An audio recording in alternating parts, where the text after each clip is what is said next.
Close your eyes, if you wish, and let the worries of the day slip away. Imagine yourself settling into a quiet, dimly lit room, the air carrying the faint scent of old parchment and candle wax. Tonight, we embark on a gentle journey back to the 12th century, a time of faith, ambition, and struggle to explore the story of the Second Crusade. This is not a tale of high drama or breathless excitement, but a measured, soothing recounting of a moment in history when kings, queens, and common folk set out on a path shaped by devotion and destiny. Let the rhythm of their lives, their hopes, and their hardships guide you into a state of calm. As we travel through this forgotten chapter, let your mind wander, free to drift between the past and the quiet comfort of the present. The Second Crusade, spanning the years 1147 to 1149, was a vast undertaking, born in the stone halls of European cathedrals and carried across continents to the sun-scorched lands of the Middle East. It was a time when the world was divided by faith and power, yet united by the shared struggles of humanity. In this story, we will meet figures like Louis VII, the pious young king of France, Eleanor of Aquitaine, his bold and enigmatic queen, and Conrad III, the German emperor whose resolve would be tested by the trials of the journey. Their paths, marked by triumphs and tragedies, will unfold slowly, inviting you to linger in the details, the texture of their world, the weight of their choices, and the quiet moments that define their era. This tale is divided into 4 parts, each a window into a different phase of the Crusade. Tonight, we begin with the origins of this great endeavor, the spark that set it in motion, and the fervor that drew thousands to its cause. If you're awake, you may find yourself intrigued by the complexities of their world. If you're drifting toward sleep, let the steady cadence of the story carry you there. Now, take a deep breath and let us step softly into the past. Imagine yourself standing in a vast field in Vézelay, a small hilltop town in the heart of France. In the spring of 1146, the air is cool, carrying the scent of damp earth and budding wildflowers. Before you stretches a sea of people, nobles in fine cloaks, peasants in rough spun tunics, and monks with tonsure heads, their faces turned toward a wooden platform. The crowd hums with anticipation, their murmurs blending with the rustle of wind through the grass. On the platform stands a man, his voice steady and resonant, speaking words that will change the course of history. This is Bernard of Clairvaux, a monk whose eloquence and faith have drawn kings and commoners alike to this moment. He is calling for a new crusade, a holy mission to reclaim a lost city in a distant land. The rhythm of his words, measured and deliberate, seems to pulse through the crowd, binding them to a shared purpose. The Second Crusade began not with the clash of swords, but with the fall of a city, Edessa, a Christian stronghold in the Holy Land, captured by the Muslim leader Zengi in 1144. To understand this moment, let us first step back and paint the world as it was. The 12th century was a time when Europe was emerging from the shadows of the early Middle Ages. Stone castles dotted the countryside, their walls rising like silent sentinels over fields tilled by serfs. In villages, the air was thick with the smell of wood smoke and baking bread, while in cities, merchants haggled over bolts of cloth and barrels of wine. The church was the heartbeat of this world, its cathedrals towering over towns, their bells marking the hours of prayer. Faith was not just a belief but a way of life, shaping everything from daily routines to the ambitions of kings. Across the sea, in the lands known as the Holy Land, Christian kingdoms established during the First Crusade a half-century earlier clung to their existence. These were the Crusader states Jerusalem, Antioch, Tripoli, and Edessa, fragile outposts surrounded by Muslim territories. Edessa, the northernmost of these states, was a city of sturdy stone walls and bustling markets where Christian knights and Armenian merchants lived side by side. Its fall to Zengi, the powerful Atabk of Mosul, sent shockwaves through Europe. Imagine the news arriving in the courts of Paris and Regensburg. Messengers, their cloaks stained with the dust of weeks on the road, recounting how Edessa's walls were breached, its people scattered and its churches silenced. The loss was not just strategic but symbolic, wound to the Christian world as pride and a call to action. In Rome, Pope Eugene III responded with a papal bull, Quantum Predecessors, issued in 1145. This document, written on parchment and sealed with wax, urged the faithful to take up the cross and defend the Holy Land. Unlike the First Crusade, which had been a chaotic outpouring of zeal, this new crusade was to be a disciplined effort, led by kings and guided by the Church. The Pope turned to Bernard of Clairvaux, a Cistercian monk renowned for his piety and oratory, to rally support. Bernard was a man of contrasts, frail in body, with a gaunt face framed by a simple monk's cowl, yet possessed of a voice that could move mountains. His sermons were not fiery tirades but calm, persuasive appeals, weaving scripture and reason into a tapestry that captivated listeners. Picture the scene at Vézelay on March 31st, 1146. The town's abbey, with its arches of pale stone, looms over the gathering. The crowd is vast tens of thousands, some say stretching across the hillside. Bernard stands before them, his white robes catching the spring sunlight. He speaks of Edessa's fall, of the suffering of Christians in the East, and of the duty to protect the land where Christ walked. His words are not hurried, they flow like a river, steady and unrelenting. The earth trembles, he says, because the Lord's heritage is threatened. He calls on the men of France to take up the cross, promising absolution for their sins. The crowd stirs, some weeping, others shouting their assent. Men tear strips from their cloaks to fashion crosses, sewing them onto their shoulders as a sign of their vow. Among those listening is Louis VII, the young king of France. At 25, Louis is a man of deep faith, his life shaped by the Church's teachings. His face, framed by a neatly trimmed beard, is earnest, his eyes fixed on Bernard.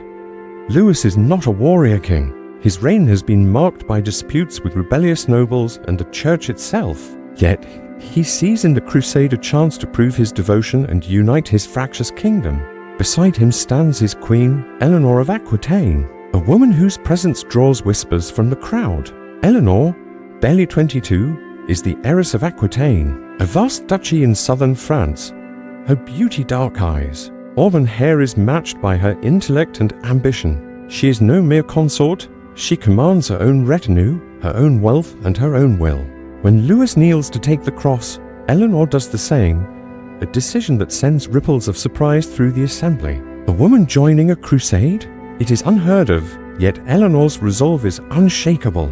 Across the Rhine, in the Holy Roman Empire, another ruler hears Bernard's call. Conrad III, Emperor of the Germans, is a seasoned leader, his hair streaked with grey, his shoulders broad from years of campaigning. Conrad's empire is a patchwork of duchies and bishoprics held together by his iron will. He, too, is moved by Bernard's preaching, which he hears later that year in Speyer. The German nobles, gathered in a hall of timber and stone, listen as Bernard speaks of duty and redemption. Conrad takes the cross, his decision cementing the crusade as a joint venture of two great powers, France and Germany. The stage is set, the leaders chosen, but the path ahead will be far from smooth. Let us pause for a moment to consider the world these crusaders inhabited. In Europe, life was a constant struggle against the elements and the whims of fate. Peasants toiled in fields, their hands calloused from ploughing soil that yielded barely enough to survive the winter. In towns, craftsmen worked by candlelight, shaping iron or weaving cloth. The Church offered solace, its rituals a comforting rhythm in a world of uncertainty. Yet this was also a time of aspiration. The 12th century saw the rise of Gothic architecture, with cathedrals like Chartres reaching toward the heavens, their stained glass windows glowing like jewels. Trade was flourishing too, with merchants traveling from Bruges to Venice, their wagons laden with spices and silks. The crusade was born in this world of contrasts between piety and ambition, hardship and hope. The preparations for the crusade were a monumental task. Imagine the bustle in Paris, and Regensburg's armies were mustered. Knights polished their armor, the links of chainmail glinting in the sun.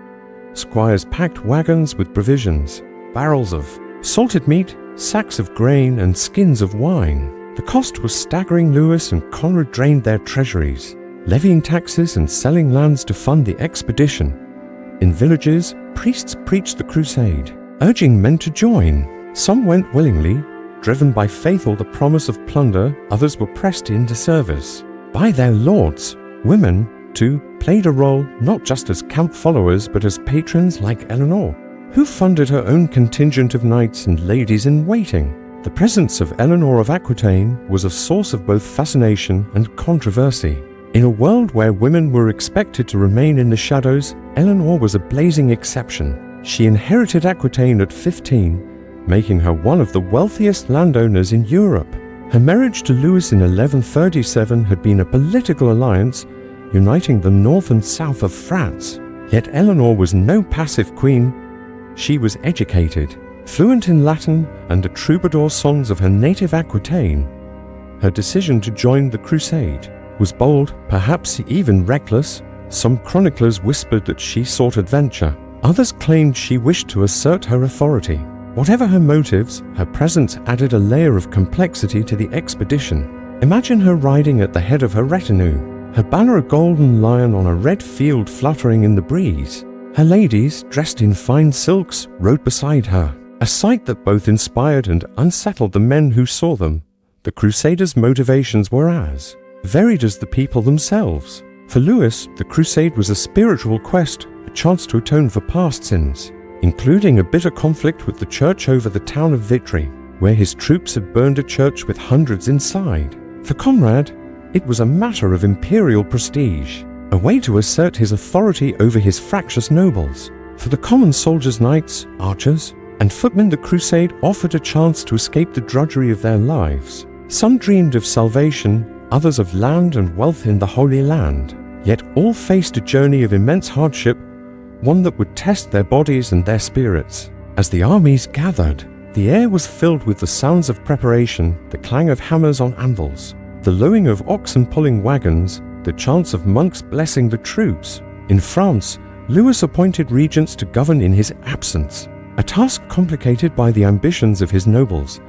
In Germany, Conrad faced similar challenges. As rival dukes jockeyed for power, the church, too, was deeply involved, with bishops and abbots organizing supplies and preaching sermons to bolster morale.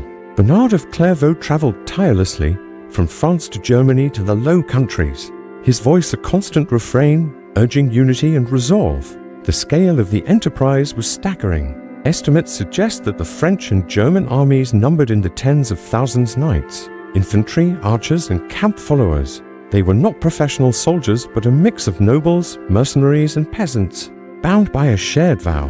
Their equipment varied widely. Knights wore chainmail and carried lances, while poorer men wielded spears or clubs. The logistics were daunting. Feeding and moving such a force across continents required meticulous planning. Ships were hired to transport some troops by sea, but most would travel overland, a journey of thousands of miles through hostile lands. The Crusaders' path would take them through the Byzantine Empire, a realm of glittering cities and ancient traditions. The Byzantines, ruled by Emperor Manuel I Comnenus, were wary of the Crusaders. The First Crusade had left a legacy of mistrust, with Western knights seen as unruly and grasping. Yet the Byzantines needed allies against the rising power of the Seljuk Turks, who controlled much of Anatolia. The stage was set for a complex interplay of alliances and suspicions. As the Crusaders prepared to leave their homes and venture into the unknown, let us linger for a moment on the human side of this story. Imagine a young knight, perhaps no older than 20, standing in a village square as his family bids him farewell. His mother presses a small cross into his hand, her eyes wet with tears. His father, a grizzled veteran, claps him on the shoulder, his voice gruff with pride.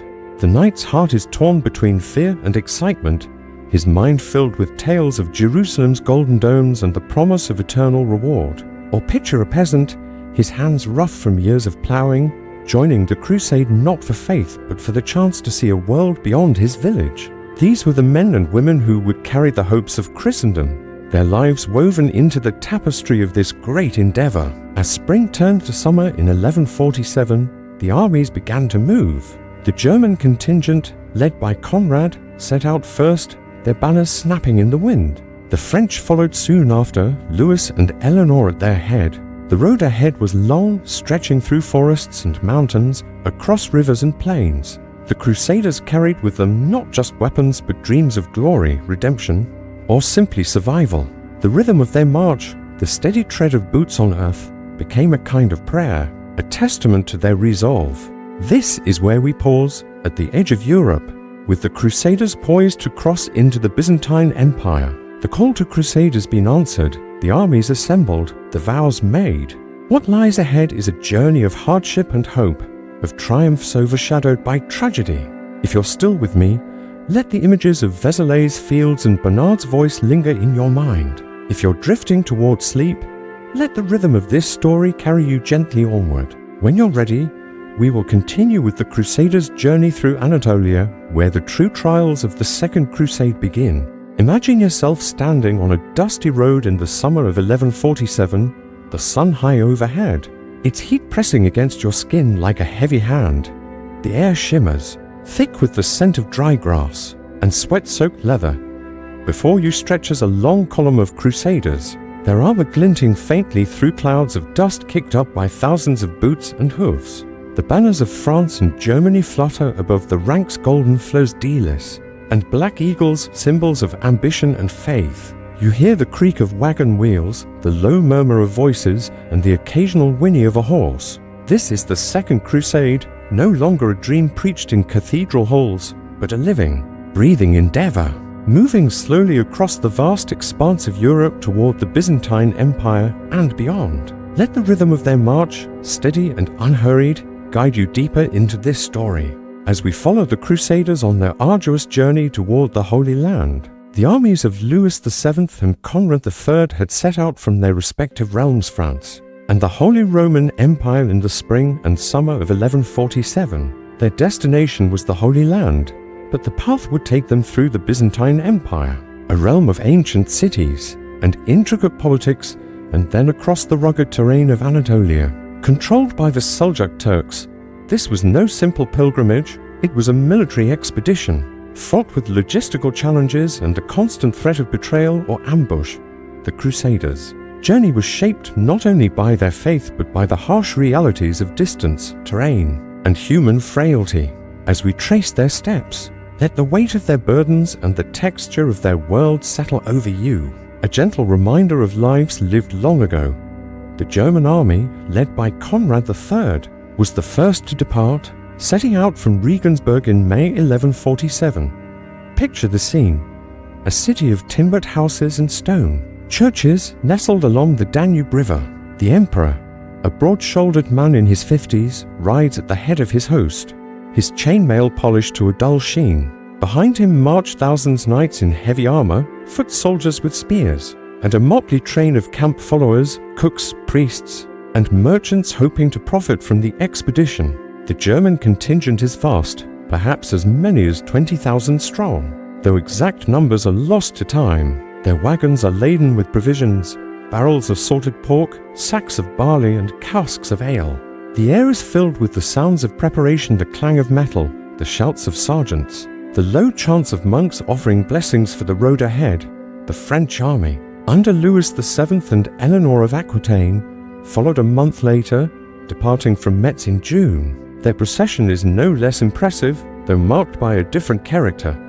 Louis, with his youthful face and earnest demeanor, rides beside Eleanor, whose presence draws eyes wherever she goes. Her retinue is a spectacle: knights in the colors of Aquitaine, ladies in waiting in flowing gowns, and wagons piled with the luxuries of her court silks, spices, and silver. The French army, perhaps 15,000 strong, is a mix of seasoned warriors and eager volunteers, their crosses sewn onto tunics and cloaks. As they march, the fields of northern France give way to rolling hills, the air heavy with the scent of blooming lavender and the distant tang of river water.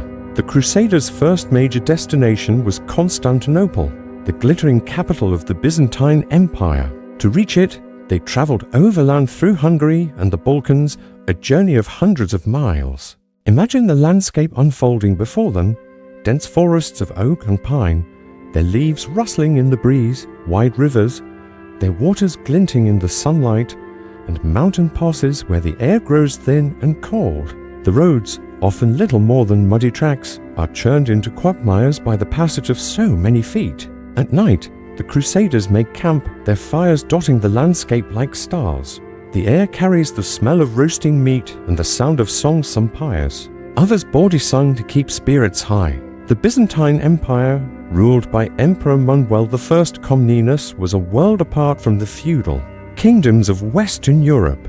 Constantinople was a city of wonders. Its walls rose like cliffs, studded with towers. Its streets bustled with merchants from across the known world, their stalls piled with silks, spices and relics. The Hagia Sophia, its golden dome gleaming, stood as a testament to the empire's ancient glory. Yet the Byzantines viewed the Crusaders with suspicion. The First Crusade, a half-century earlier, had left a bitter legacy. Western knights had clashed with Byzantine troops, and their passage had strained the empire's resources. Manuel, a shrewd and cultured ruler, welcomed the Crusaders with outward courtesy but inward caution. He offered supplies and guides but insisted they swear oaths of loyalty, promising to return any conquered lands to the empire. Conrad's Germans arrived first. In September 1147, their banners tattered from the long march. Imagine the moment, the Crusaders, weary and dust-stained, gazing up at Constantinople's walls, their surfaces carved with crosses and ancient inscriptions. The city's markets are a riot of color and sound, vendors hawking figs and olives, the air thick with the scent of cinnamon and myrrh. The Germans are billeted outside the city, in sprawling camps along the Bosphorus. Tensions simmer as the Crusaders, unused to Byzantine customs, clash with local merchants over prices or brawl in taverns. Manuel, wary of their numbers, urges them to cross into Asia Minor quickly, promising ships to ferry them across the straits. The French arrived a month later in October, their rival no less dramatic. Louis and Eleanor are received with pomp, hosted in the Blochonnet Palace, where tapestries of gold thread adorn the walls and mosaics gleam under torchlight. Eleanor, ever the diplomat, exchanges gifts with Manuel's court, her charm softening the emperor's reserve. Yet the French, too, sense the underlying tension. The Byzantines whisper of past betrayals, while the Crusaders grumble about short supplies and high prices. The rhythm of their interactions is cautious, a dance of diplomacy masking mutual distrust. The journey through the Byzantine Empire was only the beginning. Beyond Constantinople lay Anatolia, a vast and unforgiving region controlled by the Seljuk Turks. The Seljuks, skilled horsemen and archers, were masters of the land's rugged terrain, jagged mountains, arid plains, and narrow passes where ambushes could strike without warning. The Crusaders, weighed down by armor and supplies, were ill-prepared for what lay ahead. The Germans, under Conrad, crossed the Bosphorus first, their ships swaying in the choppy waters. The French followed, their crossing marked by a storm that scattered their fleet, a grim omen of the trials to come. Anatolia was a crucible, a land that tested the Crusaders' resolve. Picture the German army marching through a sun-scorched valley, the air thick with dust that clings to sweat-soaked skin. The ground is cracked and dry, the only sound the crunch of boots and the labored breathing of men and horses. Water is scarce, and the rivers they find are often brackish or guarded by Seljuk scouts. The Turks, led by local emirs, do not meet the Crusaders in open battle, but harass them with hit-and-run tactics. Arrows whistle from the hills, striking men before they can raise their shields. At night, the Crusaders huddle around fires, their sleep broken by the distant howls of wolves or the sudden clatter of hooves as Seljuk raiders strike. The German army's progress was slow, hampered by poor planning and dwindling supplies. Conrad, a seasoned commander, had underestimated the challenges of Anatolia. His scouts, unfamiliar with the terrain, led the army into vulnerable positions. In late October 1147, disaster struck near Dorylaeum, the site of a Christian victory during the First Crusade. The Germans, strung out along a narrow valley, were ambushed by Seljuk forces. Imagine the chaos, the air filled with the twang of bowstrings, the screams of the wounded, and the thunder of hooves as Turkish cavalry swept down. The Crusaders, weighed down by armor, struggled to form ranks. Men fell, their lives slipping away into the dust, their crosses stained with earth. Conrad fought bravely, rallying his knights, but the battle was lost. Thousands perished, and the survivors, battered and broken, limped back toward Nicaea, their dreams of glory shattered. The French, learning of the German defeat, proceeded with greater caution but fared little better. Louis, devout but inexperienced in war, relied on his nobles for strategy. Eleanor, riding at his side, was a constant presence, her courage bolstering the troops but also fueling whispers among the men. Some admired her, others saw her as a distraction, a woman out of place in a warrior's world. The French chose a coastal route, hoping to avoid the worst of the Seljuk ambushes, but the terrain was no less brutal. Steep cliffs and rocky paths slowed their march and supplies ran low. The air was heavy with the smell of salt and pine, but hunger gnawed at the men's bellies. Skirmishes with the Turks were frequent, each clash leaving behind a trail of fallen soldiers, their bodies left to the mercy of the elements. One of the most harrowing moments came in early 1148, as the French crossed the Katmus Mountains. Picture a narrow pass, its walls of jagged stone rising like silent sentinels. The army is stretched thin, its vanguard separated from the rear. Eleanor and her retinue, traveling with the baggage train, are caught in a sudden Seljuk attack. Arrows rain down, and panic spreads. Louis, riding ahead, is slow to respond, his indecision costing lives. The chroniclers, writing years later, would blame Eleanor for the chaos, claiming her lavish entourage slowed the army. Yet others praised her, noting how she rallied her knights, her voice cutting through the din. The truth, as always, lies in the shadows. Eleanor was both a liability and a strength, her presence a spark in a tinderbox of tension. The losses in Anatolia were staggering. The German army, once a mighty host, was reduced to a fraction of its strength, its survivors limping back to Byzantine territory or struggling on to Antioch. The French, though better organized, suffered terribly, their ranks thinned by battle, disease, and desertion. The air was thick with the scent of decay, as unburied bodies littered the paths. Yet the Crusaders pressed on, driven by faith or stubbornness, their eyes fixed on the Holy Land. The rhythm of their march, once proud, had become a weary trudge, each step a testament to their endurance. Let us pause to consider the human cost of this journey. Imagine a young squire, his face gaunt from hunger, clutching a tattered banner as he stumbles through the dust. His dreams of Jerusalem, once vivid, are now clouded by exhaustion. Or picture a camp follower, a woman who joined the crusade to tend the wounded, her hands stained with the blood of men she could not save. These were the unsung souls of the Second Crusade, their lives woven into its fabric. Their struggles were not recorded in chronicles, but they were no less real. The constant struggle to survive, to find food and water, to keep faith in the face of despair, was the true story of this journey. The survivors of Anatolia reached Antioch in the spring of 1148, their numbers depleted, their spirits frayed. Antioch, a Christian city ruled by Prince Raymond, Eleanor's uncle, was a haven after months of hardship. Its walls, built by the Romans and strengthened by the Byzantines, rose above orchards of olive and fig trees. The air was sweet with the scent of blossoms, a stark contrast to the desolation of Anatolia. Here, the Crusaders found respite, but also new tensions. Louis and Eleanor's marriage, already strained, was tested further by their time in Antioch.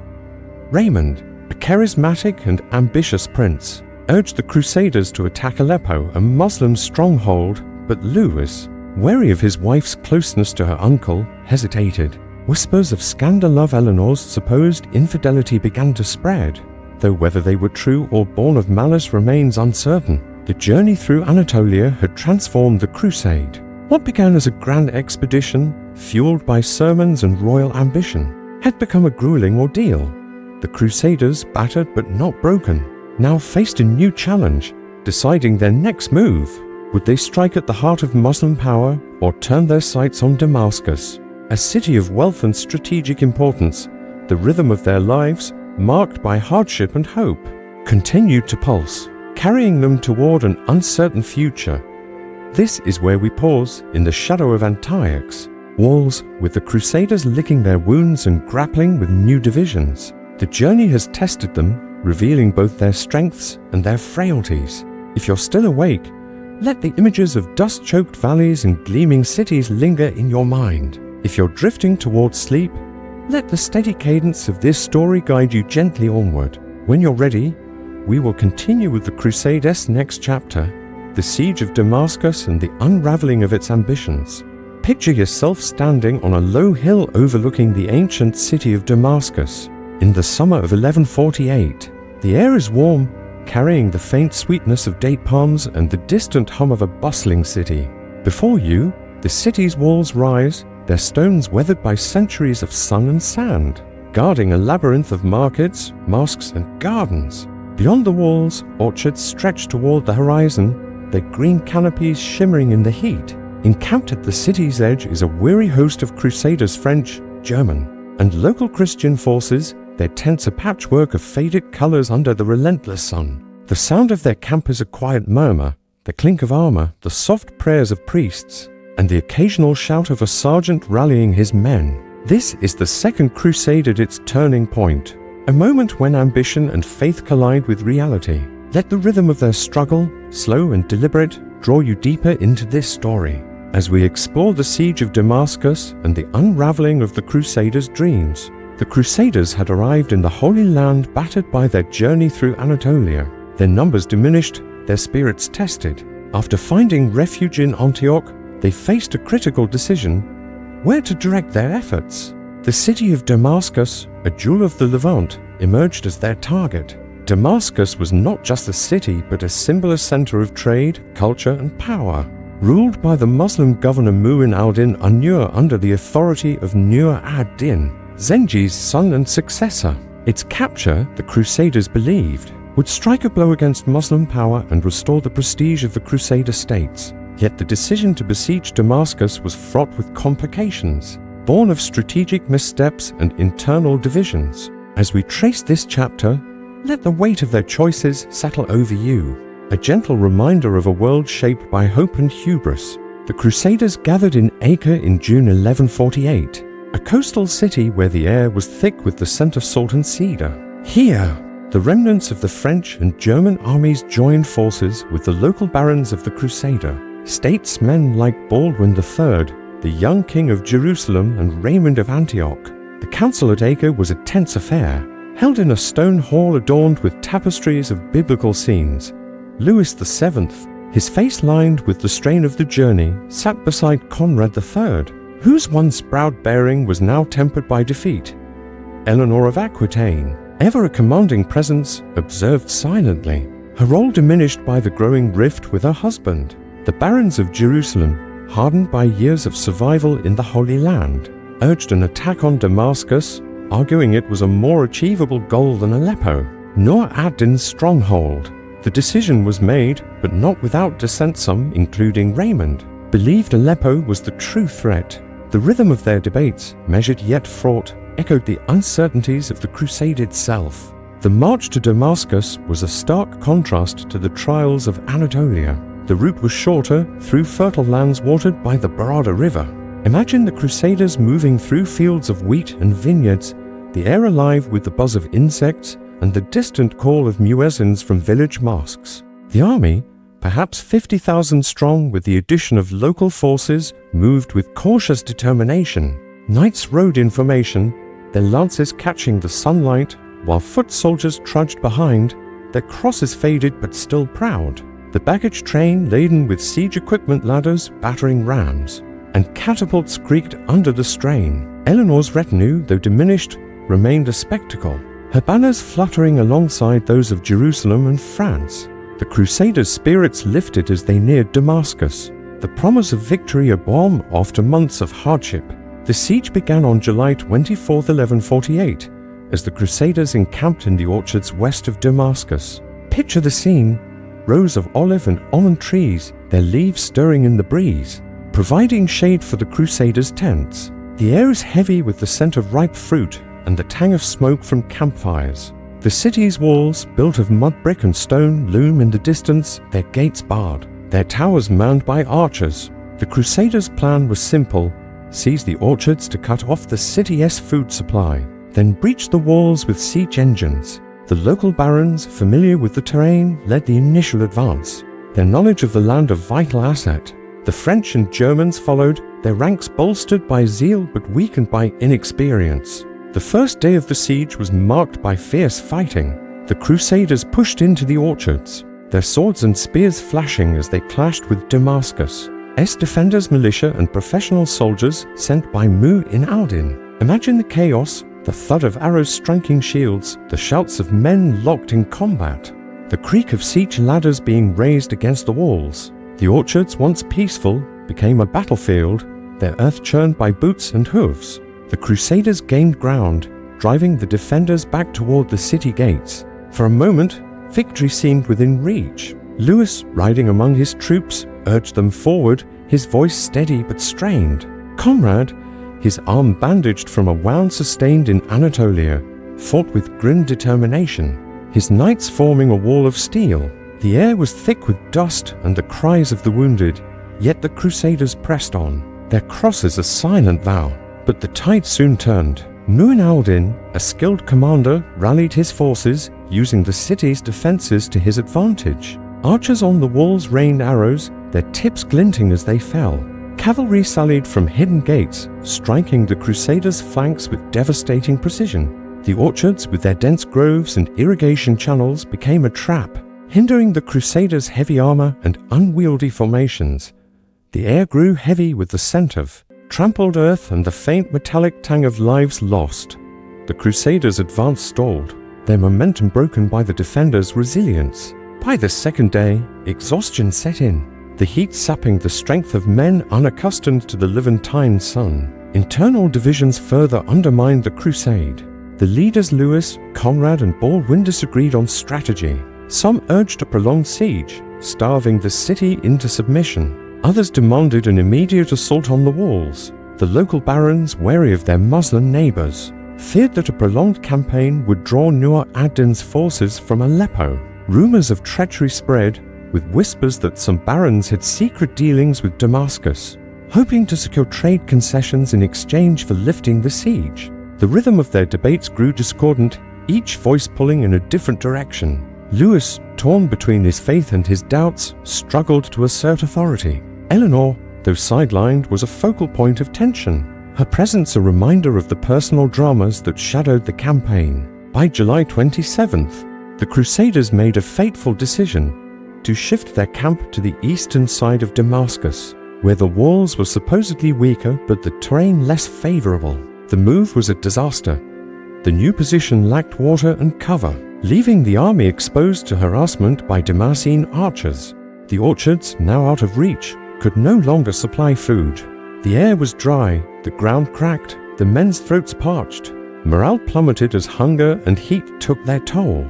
Imagine a knight, his armor heavy with sweat, gazing at the distant walls, his dreams of glory fading like a mirage. Or a foot soldier, his hands blistered from wielding a spear, whispering prayers for deliverance. The constant struggle to hold the line, to maintain faith, was a burden shared by all.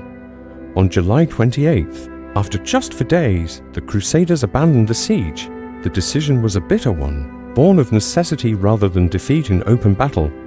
Mu'in al-Din's forces, reinforced by Nur ad-Din's approaching army, posed to greater threat. The Crusaders struck their tents, their banners drooping in the still air, and began a weary retreat toward Jerusalem. The road was littered with the debris of their failure-broken wagons, discarded weapons, and the silent forms of those who could march no further. The air carried the faint scent of dust and despair, a stark contrast to the hope that had driven them to Damascus. The siege, so briefly a spark of possibility, had extinguished the Crusade's ambitions. The failure at Damascus was more than a military defeat. It was a blow to the Crusaders' spirit. For Louis, it deepened his doubts, both in his leadership and in his marriage. Eleanor, whose presence had been a source of inspiration and controversy, faced growing criticism, her reputation tarnished by rumors of disloyalty. Conrad, his health failing, prepared to return to Germany, his imperial pride humbled. The local barons who had staked their prestige on the crusade faced a weakened position in the Holy Land, their cities now more vulnerable to Nur ad-Din's growing power. The rhythm of their lives, once buoyed by faith, now echoed with the weight of loss. Let us linger on the human cost of this moment. Picture a young archer, his bow unstrung, sitting among the ruins of a camp, his eyes fixed on the horizon where Damascus still stands, his hands once steady, tremble with fatigue. Or imagine a priest, his robes stained with the dust of retreat, offering quiet prayers for the fallen, their names already fading from memory. These were the men and women who bore the Crusade's burden, their stories unwritten but no less real. The siege of Damascus was not just a clash of armies, but a collision of dreams, each one tested by the harsh realities of war. The retreat to Jerusalem was a somber journey. The Crusaders, their ranks thinned, moved through a landscape of rolling hills and ancient olive groves. The air was warm, the sky a relentless blue, but the mood was heavy. Jerusalem, with its golden domes and sacred sites, offered solace but no salvation. The Crusaders had come to reclaim the Holy Land, but instead, they left it weaker. The failure at Damascus strengthened Nur ad-Din, who would soon unite much of the Muslim Levant under his banner. The Crusader states, already fragile, faced an uncertain future, their survival dependent on the whims of distant kings and the strength of their walls. As the Crusaders dispersed, some lingered in the Holy Land, joining garrisons or seeking redemption in pilgrimage. Others, including Louis and Eleanor, prepared to return to Europe, their journey marked by new tensions. The air in Jerusalem was thick with the scent of incense and the sound of church bells.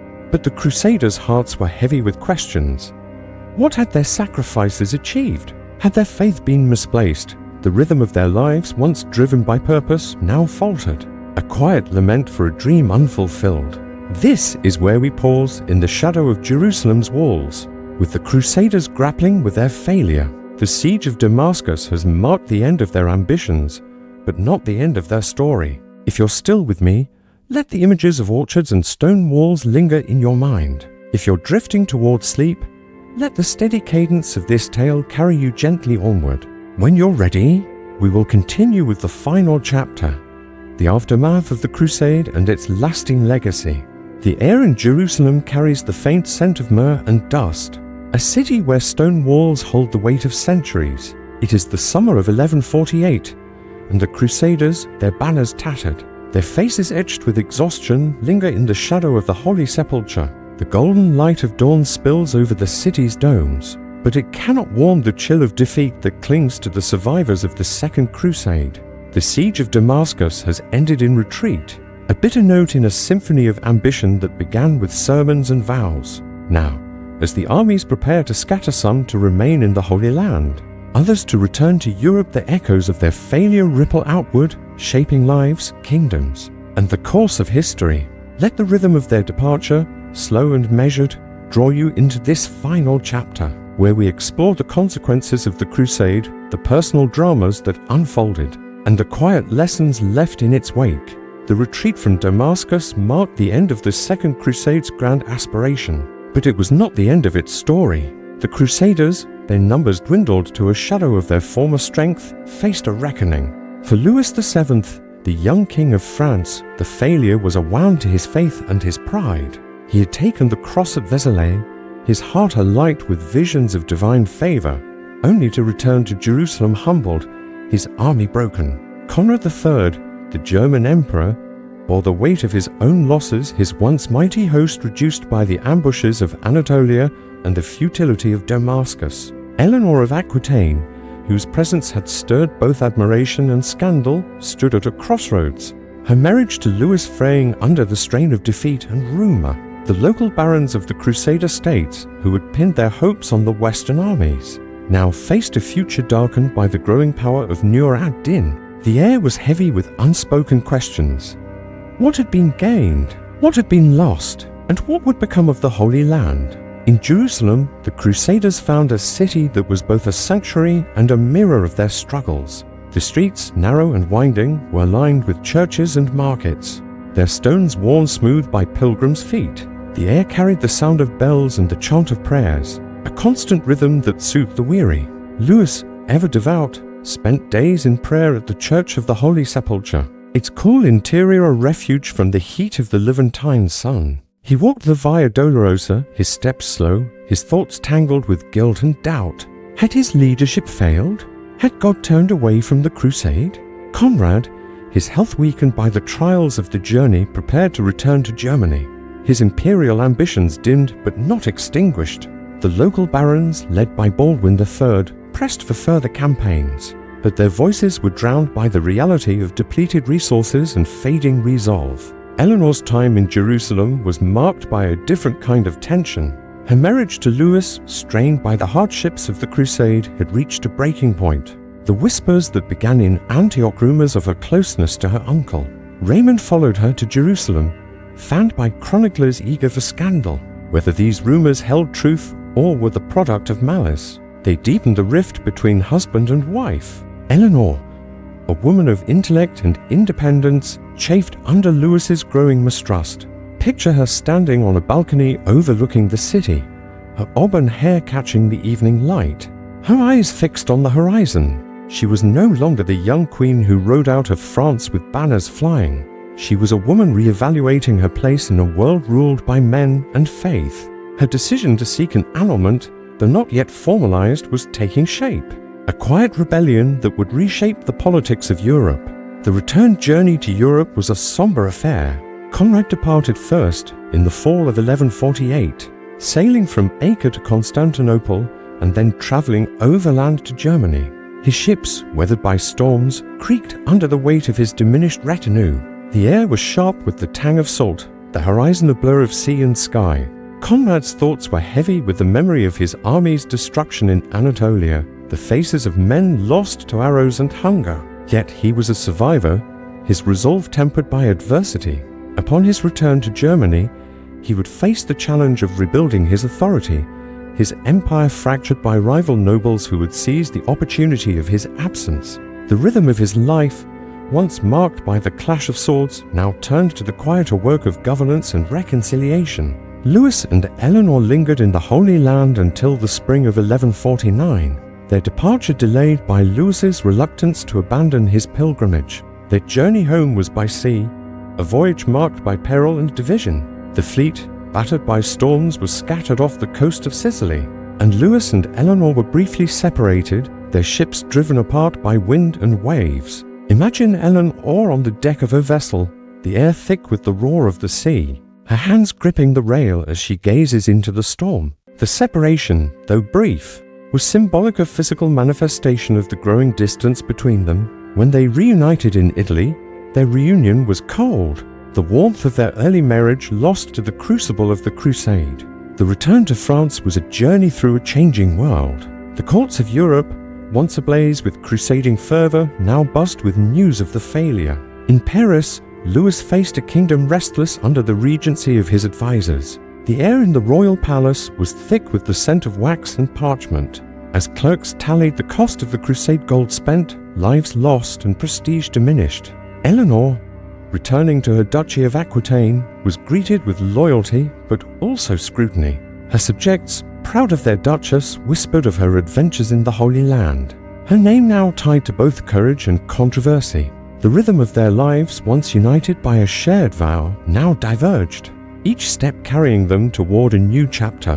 The personal consequences of the crusade were profound. In 1152, Louis and Eleanor's marriage was annulled, ostensibly on grounds of consanguinity, their distant kinship deemed too close by the church. The decision, formalized in a quiet ceremony at Byzantium, was a seismic event. Eleanor, now free, wasted no time. Within months, she married Henry Plantagenet, the ambitious Duke of Normandy who would soon become Henry II of England. Picture the scene: a spring day in Poitiers, Eleanor's ancestral seat, the air alive with the scent of blooming roses. She stands beside Henry, a man whose energy matches her own, their union forging a new power block that would challenge France and reshape Europe.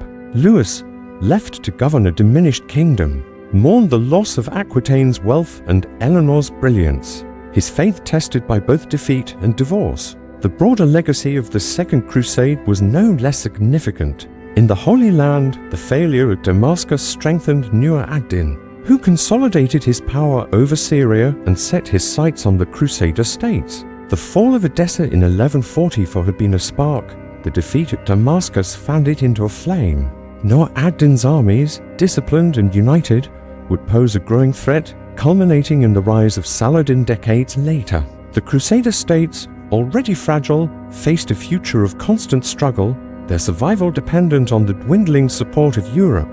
The air in Jerusalem, once vibrant with hope, now carried a quiet unease, the rhythm of its life marked by vigilance and prayer. In Europe, the Crusade's failure shook the Church's authority. Bernard of Clairvaux, whose sermons had ignited the expedition, bore the weight of its collapse. Picture him in his monastery at Clairvaux, his gaunt frame bent over a desk, the air heavy with the scent of ink and vellum. His letters, penned in the years that followed, reveal a man wrestling with doubt, yet steadfast in his faith. He argued that the Crusade's failure was a test of divine will, a call to humility rather than despair. Yet his words, once a beacon, now rang hollow to many. The Church, which had promised salvation, faced skepticism, its influence subtly eroded by the cost of its ambitions. The Second Crusade also left a cultural imprint. The stories of the Crusade, its hardships, its scandals, its fleeting moments of glory became fodder for chroniclers and troubadours. In the courts of Aquitaine, poets sang of Eleanor's journey, weaving her into legend as a queen who defied convention. In Germany, tales of Conrad's entrance inspired ballads, though tinged with the sorrow of loss. The air of Europe's halls was filled with these songs, their melodies a quiet echo of a dream that had slipped away. The Crusade, though a failure, enriched the tapestry of medieval life, its threads woven into the stories that shaped a generation. The economic impact was equally profound. The Crusade had drained the treasuries of France and Germany, forcing kings to levy new taxes and sell lands. In villages, the absence of men-knights, peasants, and craftsmen disrupted the rhythm of daily life. Fields lay fallow, markets quieted, and families mourned sons and husbands who never returned. Yet the Crusade also spurred trade as merchants followed the armies, their wares crossing continents. The air in ports like Acre and Constantinople buzzed with the clink of coins, and the shouts of hagglers a reminder that even in failure, the Crusade had connected worlds. Let us linger on the human side of this legacy.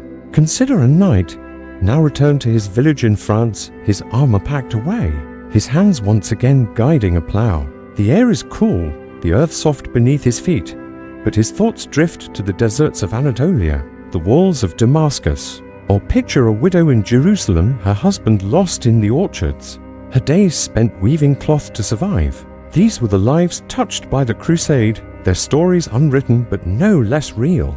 The constant struggle to rebuild, to find meaning in loss, was the true legacy of this endeavor. The Second Crusade, in its failure, raises questions that linger even now. Was it a noble quest, driven by faith, or a folly born of ambition? Did the Crusaders' sacrifices strengthen the bonds of Christendom, or merely expose its fractures? The air of history carries these questions, their answers elusive, like the scent of incense fading in a cathedral's nave. For the men and women who took the cross, the Crusade was a journey of both body and soul, a testament to the human capacity for hope in the face of hardship.